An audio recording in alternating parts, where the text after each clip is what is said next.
Ladies and gentlemen, we might have the light at the end of the tunnel for some of these injury updates.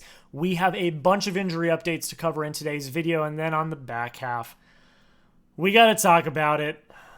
Red Sox lose again to the Chicago White Sox in embarrassing fashion. I mean, anytime you lose to the White Sox, it's embarrassing, but I don't know. At this point, it is what it is. Before we get into it, I want to get to know the audience a little bit more. Last week, I asked you to shout out where you were watching from. This week, I want you to shout out your favorite Red Sox player of all time. Let me know in the comments who your favorite Red Sox player of all time is. Mine is Dustin Pedroia. I grew up with Pedroia. He is by far my favorite baseball player of all time. I'm also a big Ted Williams fan as well.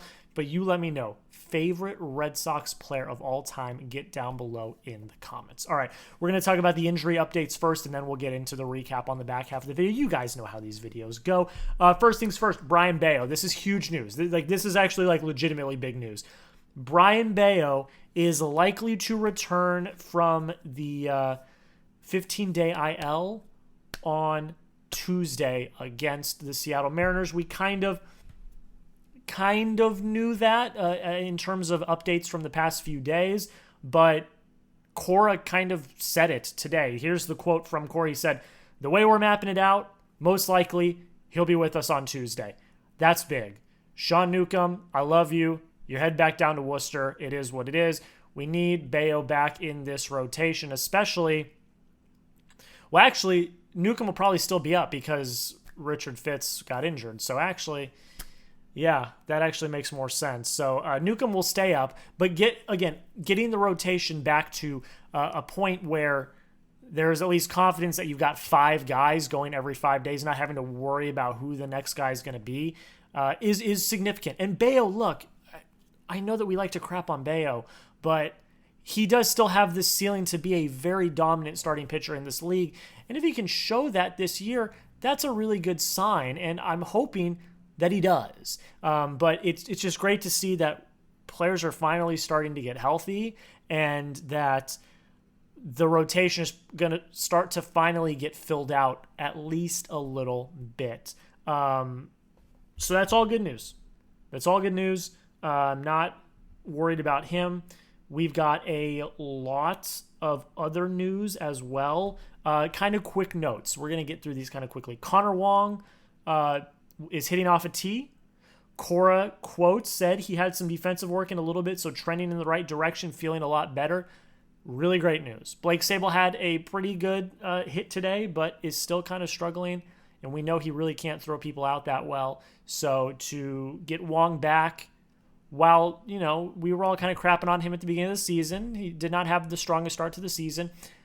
I'm more comfortable with him on the roster than I am Blake Sabol. No offense to Blake Sabol. I'm sure he's a great guy. But I'm more comfortable with him on the roster than Blake Sabol. So that is a good thing to talk about. Richard Fitz played catch on Sunday. So he's starting to get back into the groove. We'll see how long it takes for him to get back.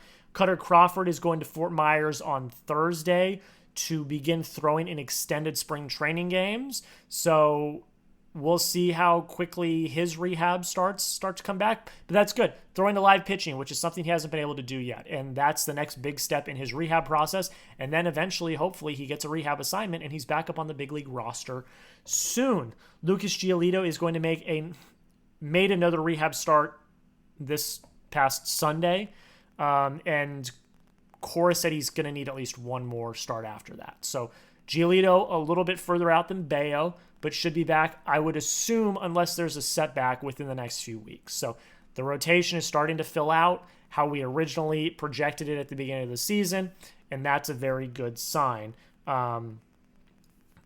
He struggled on Tuesday, so they wanted to make sure that he was fully good. And that's it. All positive injury news. Everyone is looking good. Everyone is starting to move in the right direction. That's what you want to see, because the last thing you want is for your roster to just get hit with a bunch of injuries and your chances start to implode. That is the last thing you want to happen. Go down below in the comments and let me know. Confidence level in the Red Sox rotation with Bello and Giolito. So, Excuse me. I had to sneeze there. I was feeling it. The rotation we projected in the offseason.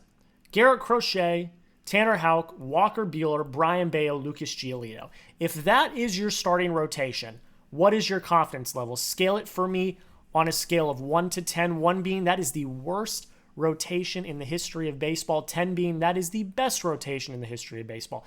You guys let me know down below in the comments, scale of 1 to 10, confidence level in that starting rotation. All right, let's talk about the Red Sox. White Sox win 8-4. And we're going to get into that in 1 second. But if you have not already hit that subscribe button, I would really appreciate it. We're trying to grow this channel from the ground up. We are currently sitting at 1,461 subscribers at the time of recording this. If you love Red Sox news, rumors, injury updates, recaps after all 162 Boston Red Sox games, consider hitting that subscribe button. We are trying to grow this channel of like-minded Red Sox fans every single day. And if that's something you're interested in, consider hitting that subscribe button. And if you don't like it after a week, you can unsubscribe. Money back guaranteed. All right, like I said, White Sox win 8-4. Not what you want to see, especially when the White Sox, gift you 3 runs in the bottom of the first, and it seems like you're getting off to a relatively hot start, and then you implode on the back half of the game. Let's get into, first off, the pitching. Tanner Houck had a good game for his standards. 6 innings, 3 hits, 2 runs, 2 walks, 7 Ks. He did give up the 1 home run in the first inning. I think Houck's got a bit of a home run problem this year. Is he looking like Kutter Crawford from last year? I'm not going to say that yet, but it is still at least a little bit concerning. But all things considered, there was a jet stream going out to right field today, so the ball was carrying in right field. So it is what it is. 1 mistake in the first inning, but then he held his composure the rest of his outing. He went 6, which is exactly what you want to see from him. Only gave up 3 hits and only walked 2. He only had 5 base runners on, and then had those 7 strikeouts, which is great to see for Tanner Houck, who is more of a contact pitcher, and only the 2 earned runs. All things considered, that's a really good outing for Tanner Houck, especially after the implosion that he had last week against the Rays. That's a really good sign for Tanner Houck, which we know he's capable of doing. It's just the consistency. He needs to be able to do it consistently. But after that really, really bad outing last week, to see him gain his composure again and come out and pitch a really good game, and I know it's against the White Sox, but it doesn't matter. It's Major League hitting. Obviously they scored 8 runs today and beat you, so obviously they are a competent Major League lineup, but really, really great start from Tanner Houck. Zack Kelly needs to be off this team now. He just needs to be. Here's the event. Zack Kelly replaced Tanner Houck after the 6th. Lenyn Sosa singles into center. Okay, that's fine. Joshua Palacios is hit by a pitch. Miguel Vargas is hit by a pitch. Injury delay, and Zack Kelly is pulled. And then after that, Brooks Baldwin has a sacrifice bunt that scores Lenyn Sosa.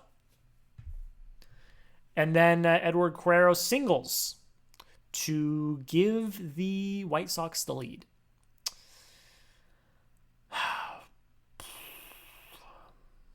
Zack Kelly needs to go. I'm sorry.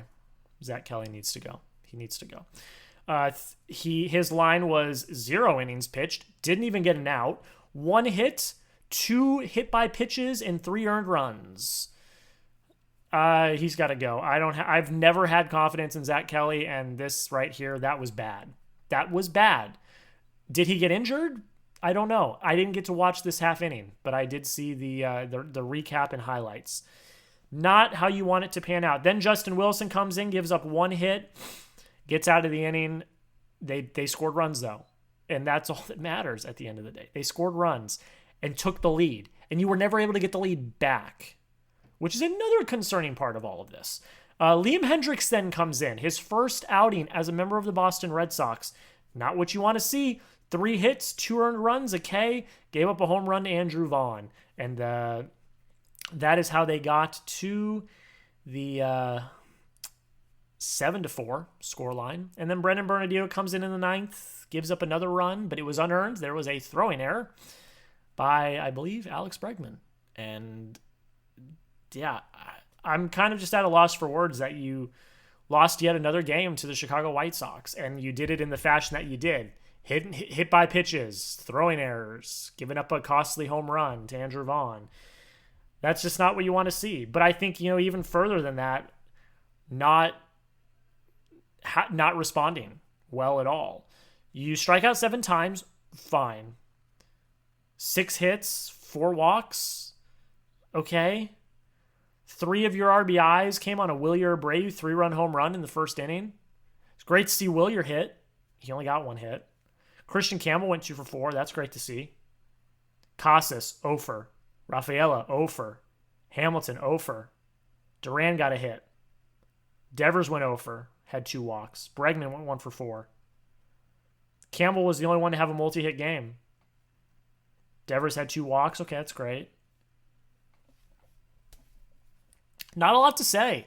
When you lose to the White Sox, it's bad. It doesn't matter how it happens. It's bad. You shouldn't lose to the White Sox. Now, I get it. It's a 4-game series. I expected them to take at least 1 game. So, okay, fine. But when you have a really great 6-inning outing from Tanner Houck, you can't waste outings like that. And the Red Sox were in control of the game until Zack Kelly came in, gave up a hit, and hit 2. Obviously there's other factors in this, but also 2 for 8 with runners in scoring position. You left 8 on base. Something's got to give here. I'm not pressing the panic button on this one. It's a bad loss because any loss to the White Sox is a bad loss, but you can't win them all, I think, is really what it comes down to. But it's the mental mistakes. Zack Kelly, obviously, his command was not there. That can't happen. Throwing error by Bregman, which then does allow another run. That can't happen. And then, you got to convert at the plate. And that did not happen in the second half of this game. So all things that need to be cleaned up. Go into Marathon Day tomorrow and win the series. Do not split this series. Please, for the love of God, do not split this series. So that's all I got to see. Do the Red Sox win today? Today at the time you're watching this. Do they win? Yes or no? Comment it down below in the comments right now. Get your predictions in. Do they win this series against the White Sox? Comment yes if you think they will. No if you think they're going to split. Let me know down below in the comments. That's all, guys. That's where I'm going to end it today. A little bit of a shorter video. We had the injury updates, and then this game was kind of a dud because you lose to the White Sox. There's really not much more to say about it. I'm going to get out of here. You all get out of here. Enjoy your Monday. Enjoy Marathon Monday. I hope you all have a great rest of your day. Make sure you hit that subscribe button if you've not already. Give us a week. Give us a week. If you don't like it, then you can unsubscribe. Money back guaranteed. Thank you all so much for watching. Have a great rest of your day. And until next time, go Sox.